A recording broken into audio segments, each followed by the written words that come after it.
Artinya kalau dari kalangan umat Islam yang menista Kristen dan Katolik, itu dianggap suatu kewajaran atau dianggap sebagai dakwah.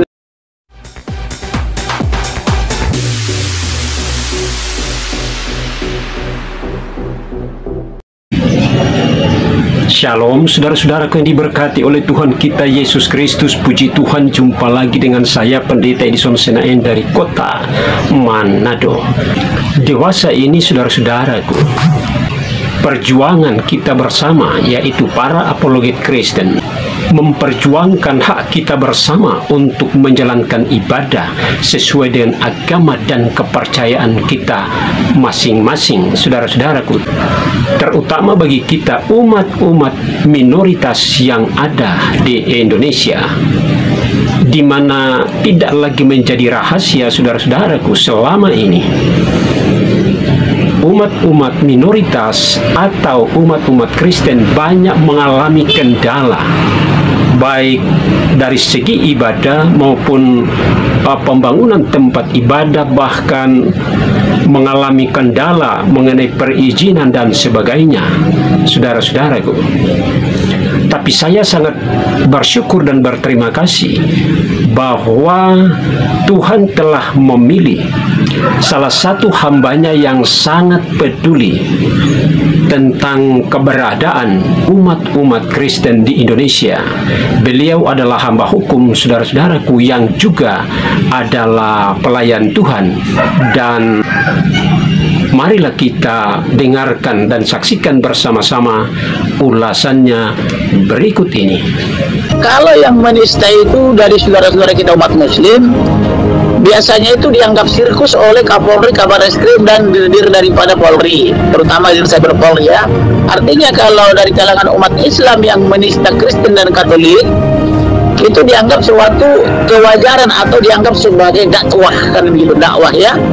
Tapi kalau umat Kristen atau Katolik misalnya menjawab itu penistaan, nah ini kan bertentangan dengan prinsip-prinsip hukum. Salah satu prinsip yang dilanggar di sini adalah equality before the law, ajas persamaan di hadapan hukum. Padahal konstitusi kita sudah mengatur bahwa setiap warga negara bersamaan hak dan kedudukan di muka hukum dan pemerintahan. Kemudian juga melanggar undang-undang HAM, sementara kita sudah meratifikasi Konvensi Internasional tentang HAM, yaitu lahirnya Undang-Undang Nomor 39 tahun 1999, kan begitu ya. Jadi bahwa apabila umat Kristen digebukin, ditutup gerejanya, sudah 1000 lebih ditutup di zaman Jokowi, itu selalu dianggap biasa-biasa saja, itu sebagai tontonan yang menarik. Malah yang lebih menarik lagi adalah ketika gereja HKBP Philadelphia ditutup paksa, kemudian gereja GKP Yasmin ditutup paksa, mereka beribadah 8 tahun di halaman istana Jokowi. Jokowi tidak melihat itu 8 tahun beribadah di halaman istana itu sebagai pelanggaran HAM. Tetapi ketika Israel dan Palestina baku hantam, Jokowi langsung melihat itu pelanggaran HAM berat. Bahkan uang negara ini langsung dikucurkan oleh Jokowi buat bantu Palestina melawan Israel. Tetapi Jokowi tidak ada membantu gereja misalnya untuk membangun atau mendapatkan izinnya. Kemudian umat Islam itu bebas beribadah di mana-mana, apakah itu di masjid, apakah itu di musola, bahkan di jalanan, kan begitu, bebas mereka, dan itu tidak perlu izin. Tetapi umat Kristen dan Katolik saya perhatikan harus mendapatkan izin sesuai pasal 14 SKB 23 Menteri nomor 9 dan nomor 8 tahun 2006. Nah, ini yang tidak adil. Kemudian dalam mendapatkan izin ini, pertama harus ada pengguna 90 orang sesuai pasal 14. Yang kedua, harus ada izin daripada 60 orang atau masyarakat sekitar, atau dari umat Muslim ya, harus ada persetujuan 60 orang di atas meterai 6.000 atau 10.000 sekarang ini. Kemudian harus ada rekomendasi dari FKUB. Kemudian barulah bisa dimohonkan kepada Pemda, itu pun belum tentu diberikan. Dan terkadang sudah dapat itu semua, sudah dapat 90, dapat 60, dapat rekomendasi FKUB, sudah dapat IMB, itu bisa dicabut lagi IMB-nya karena ada yang menolak. Misalnya contoh satu kasus di Tangerang Selatan saya temukan ya, karena saya sering membela gereja dan pendeta, itu sudah keluar IMB dengan cara sudah ada 90 orang pengguna, sudah ada 60 orang menantang semeterai, tetapi karena pasca keluar IMB mohon Waris itu segera dibangun gereja di Tangerang Selatan itu, karena ada yang mengancam siapa yang telah memberikan izin atau yang 60 orang di atas meterai itu, kalau dia mati tidak dimandikan, tidak disolatkan, tidak ditahlilkan, maka mereka juga pada akhirnya mencabut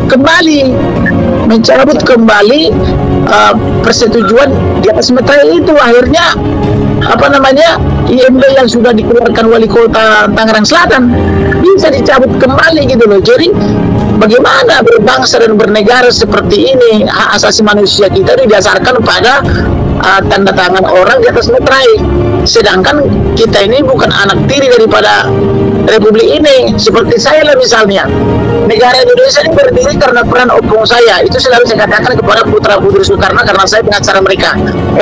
Negara Indonesia ini berdiri karena opung saya juga. Kalau ditangkap Belanda waktu itu berjuang, bahkan dua diantaranya dibunuh. Jadi kami bukan anak tiri ya, tapi anak kandung juga kan begitu. Tetapi dalam perlakuan Kristen, Katolik dan agama lainnya itu selalu dianggap bukan anak kandung. Yang dianggap anak kandung hanya saudara-saudara kita dari umat Muslim. Ini yang tidak adil. Nah, ini yang kita perjuangkan. Nah, ini kan pelanggaran HAM ini.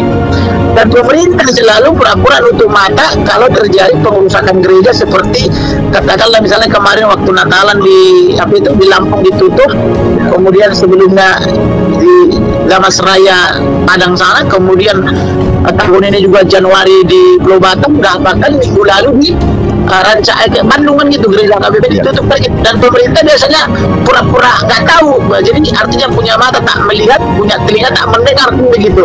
Ini yang kita anggap sebagai pelanggaran HAM gitu loh. Inilah yang saya minta supaya Pak Saifuddin membicarakan ini di forum internasional, supaya negara-negara beradab memberikan perhatian, sehingga Pak Jokowi tidak hanya melihat bahwa pelanggaran HAM itu hanya ada di Palestina dengan Israel kan begitu. Begitu kira-kira Bapak. Mengapa harus ke Eropa, Pak? Apakah tidak bisa di Amerika saja, Pak? Di Amerika kan ada HAM internasional, ada Amnesty Internasional. Kalau pemahaman kita kan begini, negara-negara beradab itu kan selain Amerika kan Eropa, Kanada kan begitu. Jadi supaya lebih kuat, misalnya kalau Eropa bersatu dengan Amerika, memperhatikan kepentingan kita di sini, akan lebih bagus lagi kan begitu. Jadi selain mereka, saya minta supaya berbicara di Kongres Amerika, dengan cara mencarikan pengacara dan senator di sana, senator yang berpengaruh misalnya dari Demokrat maupun dari Republik, supaya mereka bisa memberikan atensi kepada Bapak Jokowi, supaya Pak Jokowi tidak hanya sibuk membangun infrastruktur misalnya ya, tetapi juga memperhatikan sumber daya manusia, sehingga tidak ada lagi penutupan paksa terhadap gereja-gereja, dan kemudian juga tidak mempersulit perizinan beribadah. Karena negara kita kan sesungguhnya kan berdasarkan Pancasila, di mana sila pertama kan ketuhanan yang Maha Esa. Masa kita mau menyembah Tuhan kita pun begitu sulitnya sih, harus mendapat persetujuan dari 60 orang, harus ada 90. Jadi kalau tidak ada 90 nggak boleh memuji Tuhan kan begitu ya. Kemudian kalau nggak diizinkan oleh 60 orang, kita nggak boleh memuji Tuhan. Lalu di mana makna Pancasila? Sila pertama ketuhanan, sila kedua kemanusiaan yang adil dan beradab, sila kelima keadilan sosial. Di mana unsur keadilan sosial? Kalau kita umat Kristen, Katolik, Hindu, Buddha dilarang beribadah kan begitu. Jadi artinya saya sebagai advokat, saya merasa berdosa dan merasa bersalah apabila tidak bisa memperjuangkan hak-hak daripada seluruh kaum umat beragama, khususnya minoritas kan begitu. Oleh karena itu, contoh salah satu ada gereja saya bilang di Jakarta Barat, karena sudah mau ditutup paksa wali kota, saya katakan selagi saya masih hidup, langkahin dulu saya tidak akan biarkan tempat ibadah ditutup. Dan setelah saya jelaskan di hadapan petinggi-petinggi wali kota Jakarta Barat bahwa bukan hanya gereja saja dan yang kita perjuangkan, tapi semua tempat ibadah harus bebas gitu. Maka dari pihak wali kota itu mengatakan, wah kami bangga ternyata masjid juga dilindungi, gereja juga, vihara juga gitu. Karena kami bilang semua tempat peribadatan harus bebas beribadah, tidak boleh dirusak atau dipersekusi. Nah harusnya sekarang juga begitu segi pemerintah. Jangan kalau gereja dirusak misalnya pemerintah tutup mata, tapi kalau misalnya ada orang membalas misalnya tiba-tiba kepanasan, kan yang dilakukan oleh Menko Polhukam ini kan begitu.